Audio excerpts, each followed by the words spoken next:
시청자와 함께하는 시민데스크. 유례없는 전방위적 노동계 총파업이 본격화됐죠. YTN에서는 이 소식을 어떻게 다뤘는지 시청자 비평 리뷰 Y에서 살펴봅니다. 오늘 에필로그 Y 시간에는 트렌드의 중심, 연예계 소식을 누구보다 빠르게 쫓고 있는 YTN 스타팀과 함께합니다. 시청자 관심이 집중된 이번 주 뉴스는 어떤 소식일까요? 시청자 브리핑 시시콜콜 위클리픽, 여러분의 목소리로 채워집니다.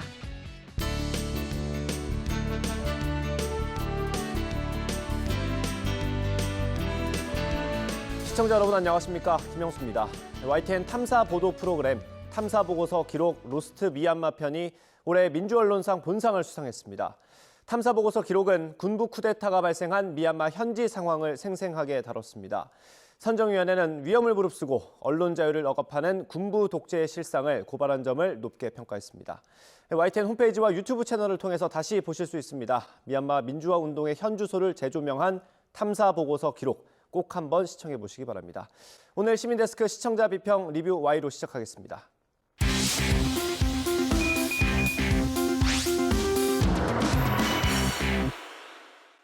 네, 세 분 어서 오십시오. 안녕하십니까?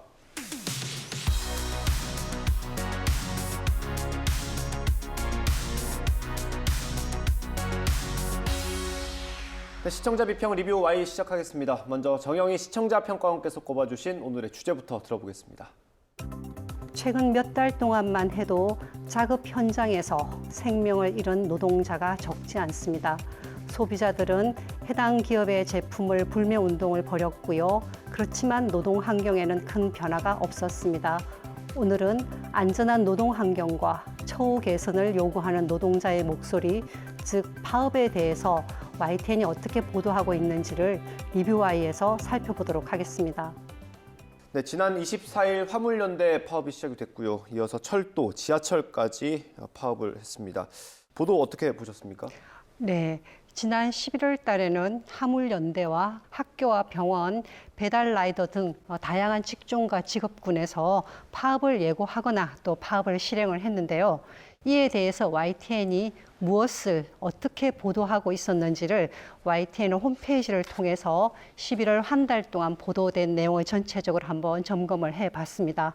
YTN의 파업 관련 뉴스는 파업 일정과 상황에 대한 것, 그리고 그에 대한 지자체나 해당 단체의 대응들, 그리고 정부의 대응 방침, 여야 혹은 노조와 산업계의 대립, 그리고 협상의 진행 상태, 그리고 마지막으로 사회와 산업계에 미치는 영향들 보도가 되었었습니다. 네. 그중에서 특히 정부의 강경 대응 방침과 그리고 불평과 고통, 산업계에 미치는 그런 타격에 대한 내용들이 좀 많이 두드러졌고요. 네. 노동 환경과 그리고 노동자의 주장이 전달된 뉴스는 상대적으로 좀 적었습니다. 이러한 경향을 통해서 YTN이 보도한 파업 관련 뉴스는 정부 혹은 정책 관계자의 관점을 부각했고, 네. 그리고 파업으로 인한 불편과 그리고 피해를 좀 강조를 했고요.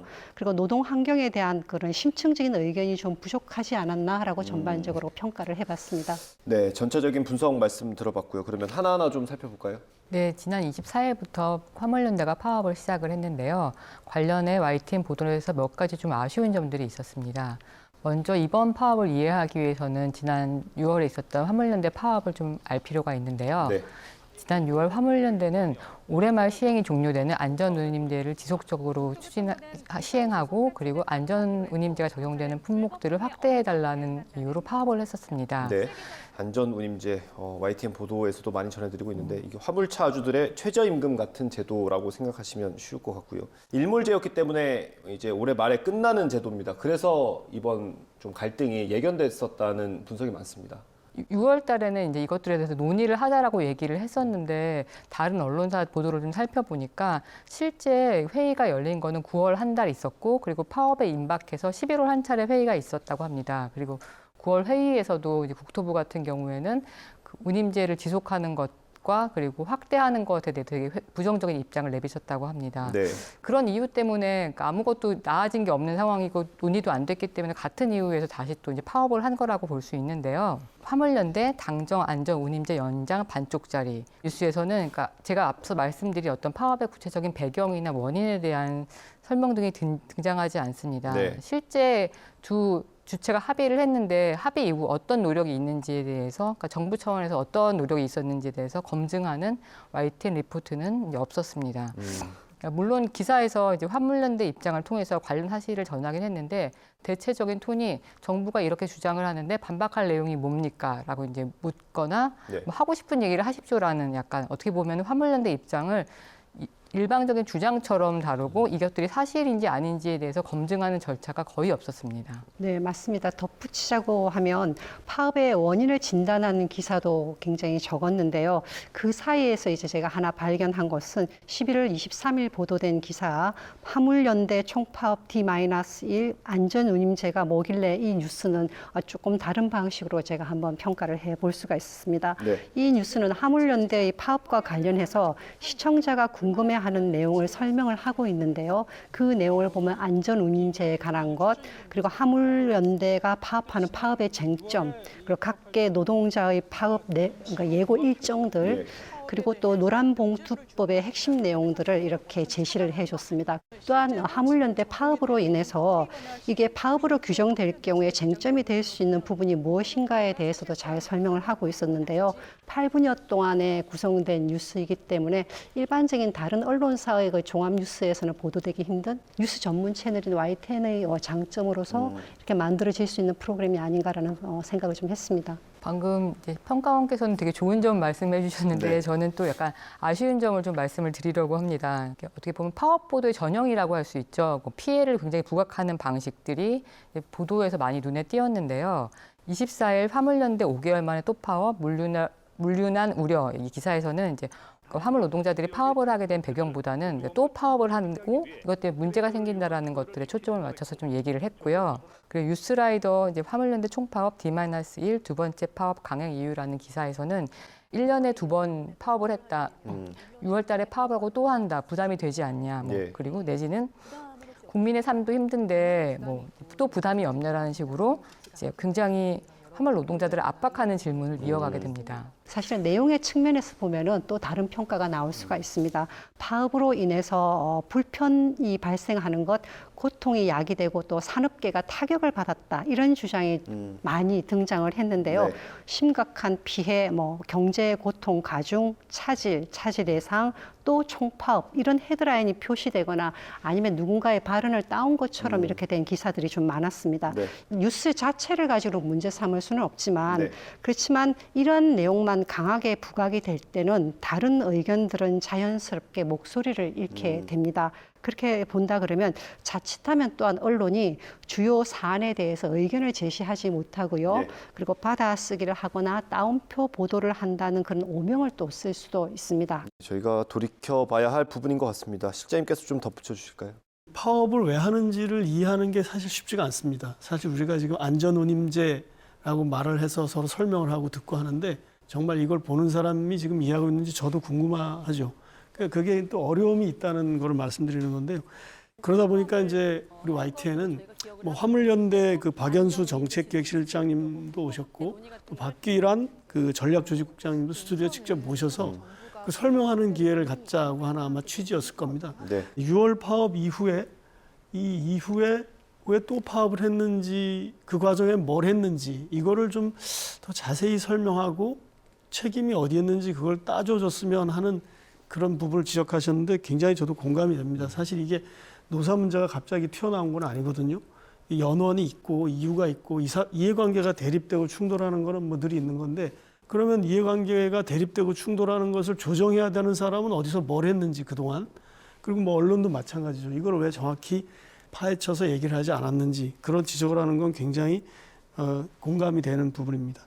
저희가 이제 이 파업에 따른 여파나 불편이나 타격을 많이 보도했다는 지적을 하셨는데 사실 저희는 이제 이런 파업을 보도함에 있어서 그 한쪽 당사자만 있는 게 아니고 또 노사정이 항상 같이 있지 않습니까? 그러다 보니까 어떤 한 측의 입장을 대변하는 기구는 아닙니다. 저희는 그거를 일반인의 시각이라기보다도 시청자의 시각에서 이거를 바라보고 보도하는 관점을 지키려고 했던 것 같습니다. 그런 점은 좀 이해해 주셨으면 고맙겠습니다. 네. 이어서 박사님 분석 말씀 들어보겠습니다. 이 파업이 화물연대 말고도 있지 않았습니까? 네, 배달 노동자들이 쿠팡 이츠를 상대로 이제 파업을 벌인다는 소식이 있었고 이제 관련해서 대담을 다뤘습니다. 네. 월드컵 한국전 첫날 배달 거부 라이더들 파업 나선 이유는 이 대담을 저는 좋은 보도로 꼽았거든요. 음식 배달 플랫폼인 쿠팡 이츠가 배달료를 삭감을 하고 노동자들의 안전을 보장하지 않는 방식으로 이제 배달 시스템을 운영해서 이제 노동자들이 파업을 하게 되었다는 소식인데요. 네. 보통 그 배달 앱을 많이 이용하긴 하지만은 이 배달 플랫폼과 식당과 배달 노동자의 관계라든지 배달료가 어떻게 산정되는지에 대해서는 잘 모르는 경우들이 많은데 배달료의 산정 방식이라든지 그런 관련된 문제점 그리고 특히 쿠팡이츠에서 더 문제가 된 점들을 네. 좀 알기 쉽게 설명해 주셨습니다. 네. 이거 제가 진행했던 거라서 제가 좀 뭐라고 하기가 네, 좀 맞습니다. 그런데. 네. 아무튼 그때 기억을 되살려 보면 이 위원장님이 나와서 했던 얘기가 자기들의 요구사항을 이제 사측에 얘기했는데 사측이 대답이 없다고 되게 답답해하셨던 기억이 있습니다.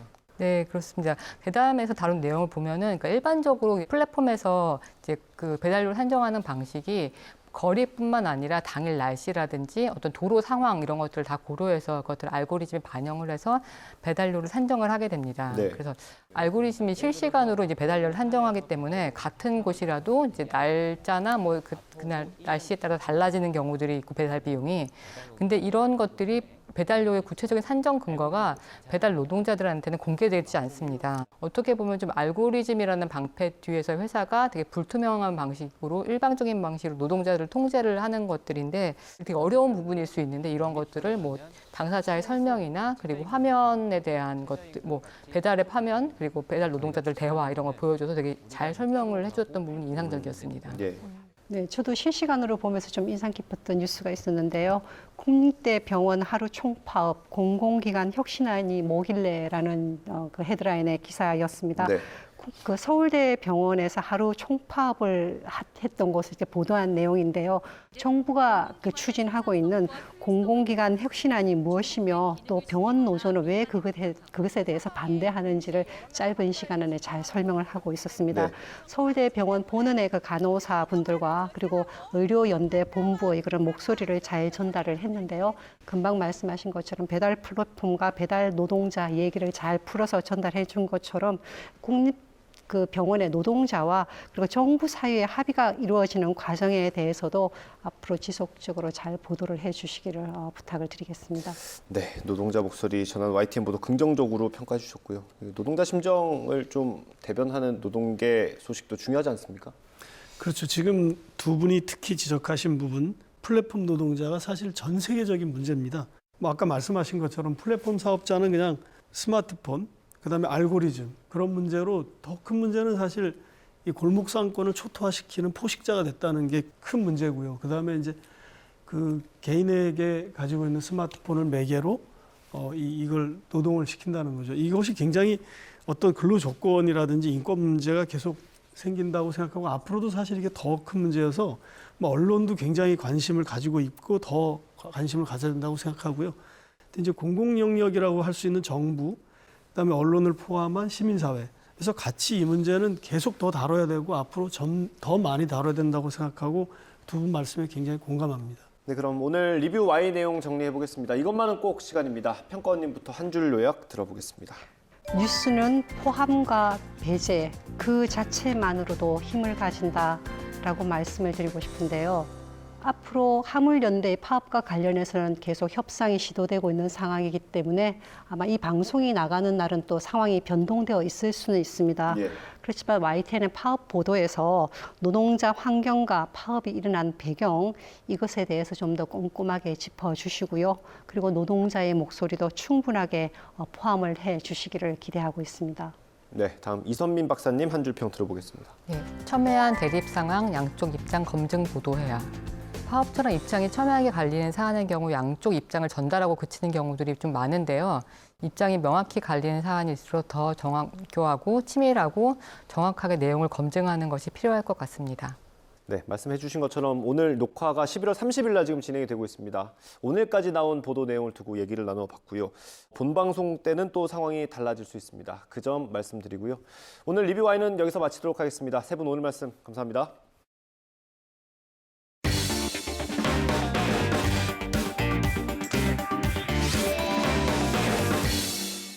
네, YTN 다른 방송에서는 접할 수 없는 취재 뒷얘기를 들어보는 에필로그 Y 시간입니다. 오늘은 우리나라뿐만 아니라 전 세계 연예계 소식을 전하고 있는 YTN 스타팀과 함께합니다. 지금 바로 만나보시죠.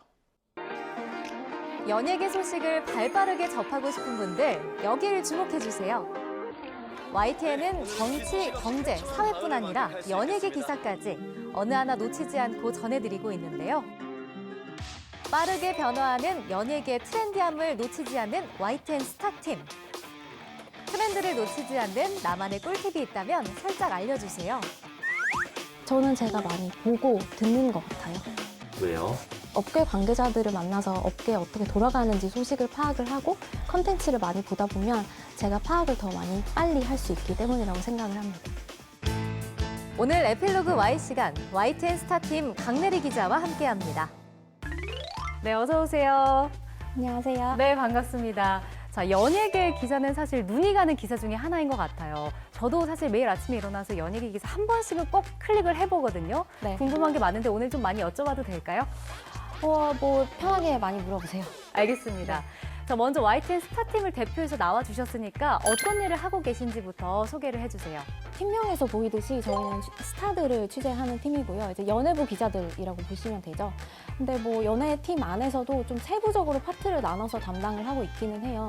그래서 크게는 뭐 가요, 방송, 영화, 스타 패션까지도 좀 폭넓게 다루고 있는 편인데 제가 현재 맡고 있는 파트는 방송 영화고요. 스타 패션도 좀 같이 들여다보고는 있습니다. 저도 YTN 스타팀 통해서 단독 기사를 많이 접한 적이 있었거든요. 근데 이제 보면서 나만의 단독 기사는 어떻게 쓰는지 좀 궁금하더라고요. 비결이 있을까요? 이게 사실 비결이 또 네. 비밀스럽게 있나 보네요. 해야 되는 부분이라 좀 조심스러운 부분은 있으나 네.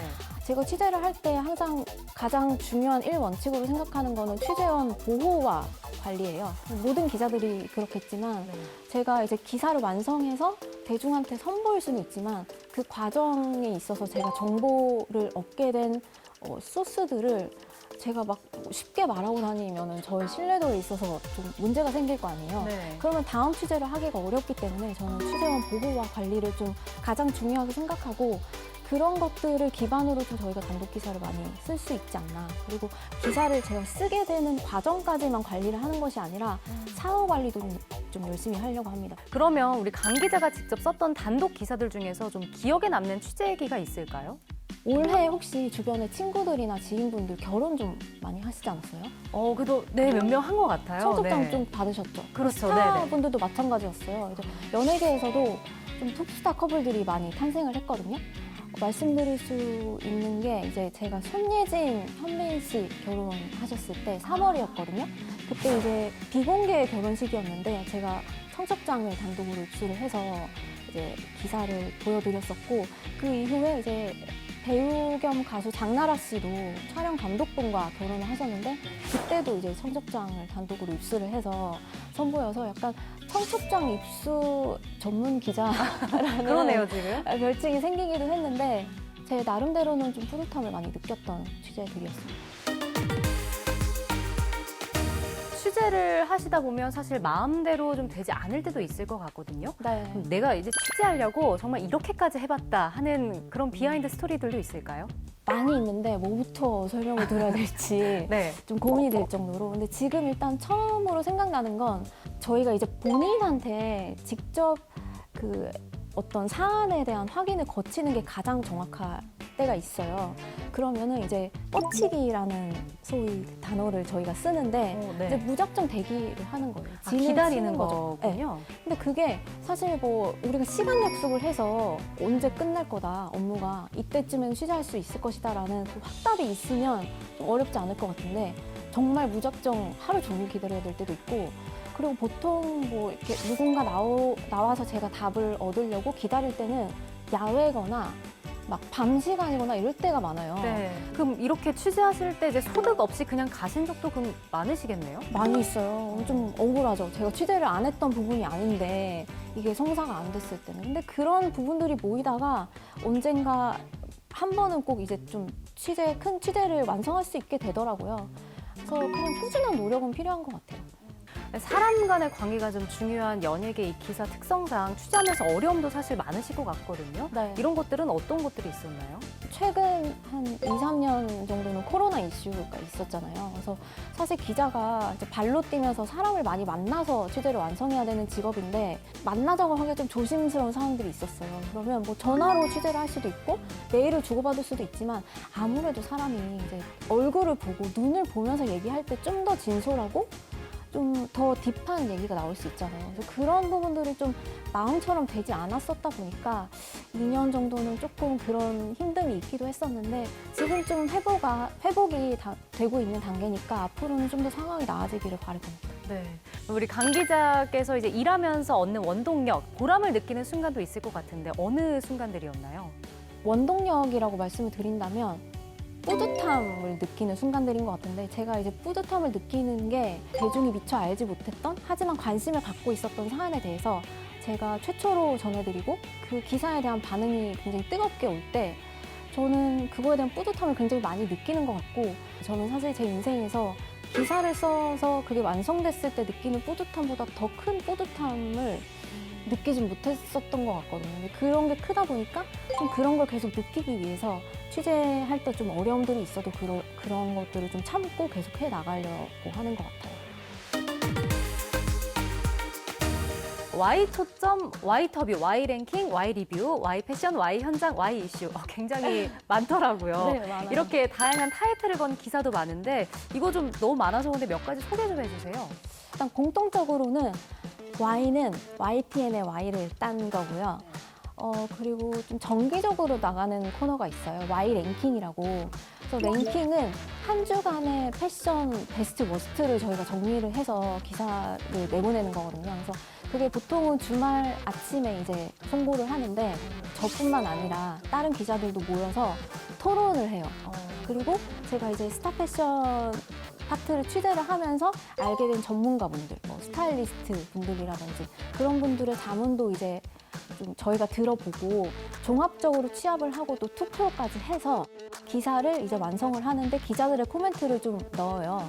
그리고 이제 저희가 선보이고 있는 기사 중에 Y 초점이라는 코너도 있어요. 이 기사 같은 경우에는 저희가 이제 기자 수첩의 느낌이거든요. 어떤 컨텐츠나 뭐 좀 이슈가 되고 있는 사안에 대해서 기자들이 분석하고 기자의 의견을 좀 넣기도 하고 전문가 의견을 반영해서 기사를 이제 보내기도 하는데 아무래도 좀 비하인드라든지 좀 더 명확하고 알지 못했던 내용들이 들어가 있기 때문에 독자들이 읽으실 때 좀 재미를 많이 느끼시는 편인 것 같습니다. 근데 타사와 비교했을 때 강 기자가 생각하는 우리 YTN 스타팀만의 강점 이런 거 어떻게 꼽아줄 수 있을까요? 일단 첫 번째로는 원소스 멀티 유즈라고 해야 할까요? 네. 하나 아이템을 취재를 해서 다양하게 쓸 수 있는 게 저희 팀 기자들한테도 좋고 시청자나 독자분들이 보시기에도 좋고 회사 입장에서도 손해볼 건 없는 것 같아요. 저희 팀 자랑 조금 해도 괜찮을까요? 마음대로 하셔도 됩니다. 네. 사실 연예계는 조용한 날이 없이 계속 이슈가 있어요. 그래서 취재를 많이 해야 하는데 다들 정말 열심히 일하고 저희 스타팀 데스크가 기자들이 발로 뛰어서 현장감 있는 생생한 취재를 빨리 해올 수 있게 독려를 많이 해주세요. 그리고 사실 뭐 저희가 사무실에서 정말 작정하고 기사를 자극적으로 쓰거나 기사 수회만 매진하거나 그러면 그 날의 조회수는 좀 많이 나올 수 있거든요. 근데 다음이 없어요. 근데 저희가 계속적으로 취재를 하고 쉬지 않고 사람을 만나고 하면 보시기에 또 이렇게 많은 단독 기사가 있다고 생각이 들 정도로 매체의 존재감을 알릴 수가 있고 그런 데스크의 방침 그리고 성실히 일하는 기자들이 저는 좀 자랑하고 싶은 포인트, 저희 장점이기도 한 것 같습니다. 네, 오늘 쭉 이야기를 들어보니까 굉장히 열심히 일하고 계시다는 생각이 들었어요. 마지막으로 우리 강 기자가 가지고 있는 목표가 있다면 한 말씀 해주시죠. 저는 이제 경력 기자로 YTN에 입사했었고 총 일한 기간이 이제 10년 정도 되는 것 같은데 굉장히 시간이 빨리 지나갔어요. 근데 10년이 지났는데도 이 일이 정말 재밌거든요. 더 열심히 하고 싶은 마음이 있고 그래서 저는 이 일을 좀 재밌게 더 오래 하고 싶은 게 저희 소망이자 목표인 것 같고 내년에도 열심히 달릴 계획이니까 기사 많이 봐주셨으면 좋겠어요. 네, 지금 말씀해 주신 대로 내년에도 우리 강 기자의 YTN 그런 연예계 소식 단독으로 좀 볼 수 있는 기회가 많았으면 좋겠고요. 앞으로 YTN 스타팀의 활약도 좀 기대를 해보도록 하겠습니다. 오늘 소식 잘 들었습니다. 감사합니다.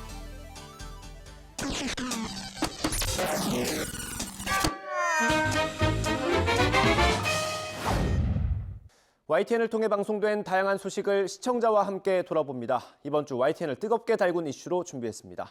시청자 브리핑 시시콜콜 위클리픽입니다. 아동 성폭행범 조두순이 기존 주택계약이 끝나 새 거처를 마련했다가 건물주의 반발에 부딪혀 뒤늦게 계약을 취소하는 일이 있었습니다. 중대 성범죄자가 출소할 때마다 주거지를 두고 이렇게 주민들의 반발이 잇따르고 있는데요. 아동 성폭행범 조두순이 최근 월세 계약을 맺었던 다세대 주택. 새로운 세입자가 조두순이라는 걸 뒤늦게 알게 된 건물주가 출입구에 철문을 용접하는 등 강경 대응에 나섰습니다. 결국 조두순 부부는 위약금을 건네받고 이사를 포기했는데 원래 살던 집 계약이 곧 끝나지만 아직 갈 곳을 마련하지 못하고 있습니다.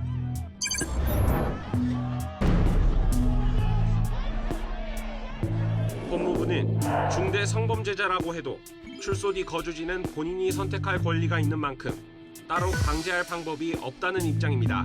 또 재범 위험이 있다는 것만으로 살 곳을 제한하는 건 한 차례 처벌을 받은 성범죄자에게 이중 처벌을 가하는 거란 비판도 있습니다.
가운데 성충동 치료의 중요성도 점점 부각되고 있습니다.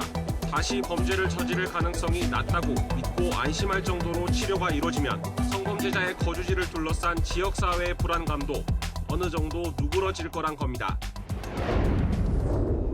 무인 차량은 미래전의 핵심 전력으로 꼽히는데요. 주한미군기지에서 처음으로 우리 기술로 만든 전투용 무인 차량의 성능을 시연하며 또 다른 방산 수출의 활로를 모색하고 있습니다. 사람이 직접 운전하지 않고 자율주행을 할 수 있는 무인 차량 아리온 스매시입니다. 한 번 충전으로 100km 이상 주행이 가능한데 곳곳에 놓인 장애물을 피해 운전하는 건 기본. 적의 움직임을 실시간으로 추적하는가 하면 목소리만 듣고도 자동으로 총구 방향을 돌립니다. 총이 탑재된 곳을 360도로 회전할 수 있는데 최대 200발까지 장착할 수 있습니다.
무인 차량을 개발 중인 미 국방부와 함께 성능 시연까지 마치면서 앞으로 국산 무인 차량이 또 다른 방산 수출의 활로를 열어나갈지 주목됩니다.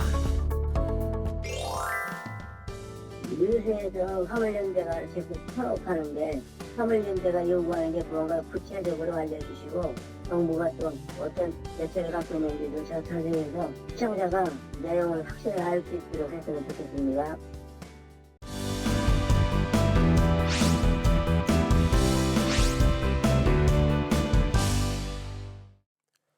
안녕하세요. YTN DMB 시청자평가원 고두입니다. 시청자 여러분도 익어가는 단풍을 보기 위해 산행을 즐겨 하실 텐데요. 올해 가을도 어김없이 강원도 강릉과 전라북도 완주 등에서 산불이 일어 많은 피해가 발생했습니다. 산행 시에는 늘 산불이 일어날 수 있다는 마음가짐이 필요할 것 같습니다.